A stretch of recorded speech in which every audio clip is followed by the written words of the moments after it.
Ibihe byiza cyane kuri mwe mwese bakunzi ba Royal Vibe nk'ibisanzwe njye nitwa Eric Uwacu, nitwa Eric Uwacu. Aka kanya murabizi neza ko muri iyi weekend twakiriye inkuru y'akababaro y'umunyamakuru Jean Lambert Gatare wamenyekanye ku bitangazamakuru byo mu Rwanda bitandukanye. Jean Lambert Gatare yazize iki, cyangwa se yaba yazize ubuhe burwayi? Aha ni kuri Royal Vibe, ngiye kugutangariza ubashe kuza kuba wasobanukirwa icyaba cyahitanye cyangwa se aho uyu munyabigwi yaba yaguye, kubera ko Jean Lambert Gatare ni umunyamateka cyangwa se yasize ibuye ry'ifatizo ku itangazamakuru ryo mu Rwanda ndetse no mu karere u Rwanda ruherereyemo. Ese wowe aka kanya Jean Lambert Gatare uramwibukira kuki? Byandikaho hepfo muri komantere. Burya ubuzima bw'umuntu ni nk'uburabyo nyine, ni nk'uburabyo, iyo imvura iguye buratoha,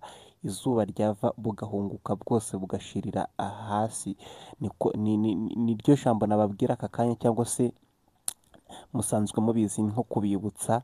Umuntu arakura akavuka, umuntu aravuka agakura, igihe cyo kugera cyo gutaha nyine cyagera, nyine umuntu nawe akamera nka bwa burabyo nyine, bikarangira. Gusa aho umuntu atandukaniye n'ibyo bindi byose ni uko umuntu we afite ubushobozi bwo gusiga amateka, cyangwa se ashobora gusiga amateka, bityo akazahora mu mitwe y'abantu, cyangwa se umuntu we agapfa byo ku mubiri, ariko mu bikorwa abantu bakamusigarana.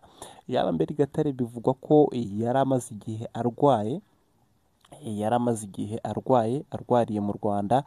Biza gufatwa, umuryango uza gufata umwanzuro wo kujya kumuvuriza mu gihugu cy'Ubuhinde, ari naho yaguye. Rero abibazaga byinshi bibaza bati Jean Lambert Gatare yaba yazize iki? Ntabwo yazize impanuka cyangwa se ngo azire ikindi kibazo kidasanzwe. Jean Lambert Gatare yapfuye cyangwa se yitabye Imana azize uburwayi, kuko yararwariye mu gihugu cy'Ubuhinde. Uburwayi yararwaye rero abantu bakomeje kubigiraho urujijo. Bamwe bati yararwaye indwara z'umutima, abandi bati yararwaye indwara z'umwijima, abandi bati ese ni kanseri. Ibi ni ibivugwa kuri social media cyangwa se mu itangazamakuru, n'ibyo abantu benshi bari kugarukaho, ariko umuryango wa Jean Lambert Gatare niwo uzabyitangariza mu gihe cyo kugira gute, cyo kumwibuka ndetse no kumusezeraho bwa nyuma. Jean Lambert Gatare turamwibukira kuki? Jean Lambert Gatare turamwibukira ko yakoreye radiyo Rwanda. Yari afite experience y'imyaka 31 mu itangazamakuru. Yakoreye radiyo Rwanda, yakoreye BBC.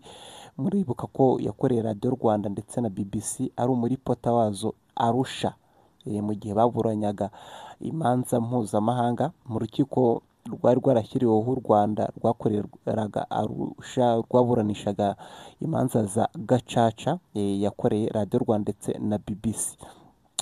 Jean Lambert Gatare kandi Jean Lambert Gatare nanone yakoreye radiyo Isango Star. Ni ukuvuga ngo yahereye mu 1995 akorera radiyo Rwanda, cyangwa se icyari Orenforo kugeza ihindutse RBA.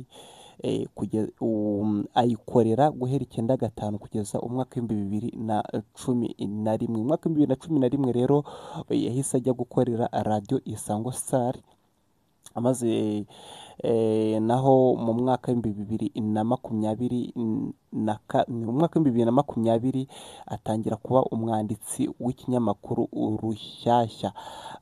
Jean Lambert Gatare ndabibutsa ko yakoreye Isango Star nk'umuyobozi wayo, cyangwa se ari we uyikuriye.